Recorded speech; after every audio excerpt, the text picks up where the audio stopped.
मुश्किलें दोस्त और दुश्मन की पहचान करा देती हैं सलजान खातून। बहादुर और बुज़दिल साफ नजर आ जाते हैं। बहादुर इस आग में कुंदन बनकर सामने आता है, जबकि बुज़दिल जलकर राख हो जाता है। हमारा गुस्सा हमारी अक्ल को ज़ाहिल कर देता है, लेकिन अंधी वफादारी हकीकत की सबसे बड़ी दुश्मन होती है।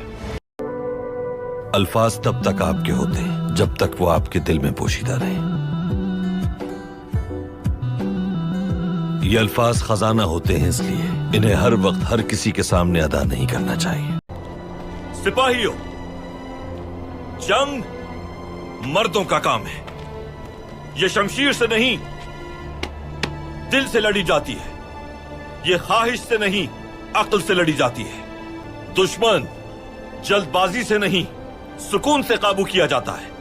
सबसे पहले आपका दुश्मन कौन है, यह आपको मालूम होना चाहिए। उसकी ताकत का, उसकी कमजोरियों का इल्म होना चाहिए। उसकी सोच मालूम होनी चाहिए। और जब आप ये सब कर लेंगे तो फिर कभी भी दुश्मन से खौफजदा नहीं होंगे। शेर की गैर मौजूदगी में गीदड़ को पंजे गाड़ने का मौका मिल गया था। सब जान लें कि बुज़दिलों का राज तब तक होता है जब तक बहादुरों की वापसी ना हो जाए। एक गीदड़ और लकड़भग्गा भी शेर के दुश्मन होते हैं, लेकिन क्या वो शेर को ज़ेर करने की हिम्मत रखते हैं? लेकिन अगर वो दोनों मिल जाएं और मिलकर शेर को मारना चाहें, तो उस वक्त वो शेर क्या करेगा? बहादुरों, जसारत हर दुश्मन की फितरत होती है, लेकिन अक्ल हर एक के पास नहीं होती। अक्ल से आरी शेर जसारत का इस्तेमाल करके बगैर कुछ सोचे लड़ पड़ता है और बहुत जल्द थक जाता है। वो कुछ जख्म भी लगते हैं, उसके पंजे दर्द करते हैं, मुमकिन है मर जाए वो।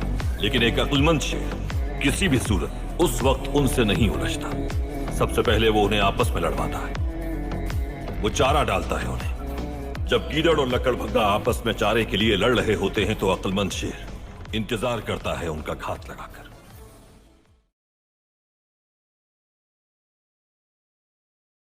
मेरे पास टिकट उसको मिलेगी जो सोशल वर्कर है, जो पहले से लोगों को काम करते हैं, पहले से लोगों के लिए अच्छे काम करते हैं। उनको चेक करके मेरी पार्टी की टिकट मिलेगी। ऐसे ही नेशनल पार्टी की टिकट हर किसी को नहीं मिलेगी, बल्कि उनको मिलेगी जो भारत के अंदर उनकी सोच है कि लोगों की खिदमत करें। उनकी सोच है मुसलमान को, हिंदू को, किसको भी तकलीफ आए उनकी मदद करने जाए। तो ऐसे लोगों के लिए मेरे टिकट्स अवेलेबल होंगे। मेरे टिकट्स उनको ही अनाउंस होंगे जो भारत में अमानतदारी से काम करेंगे। हाँ, अमानतदारी से काम करके लोगों की मदद करेंगे।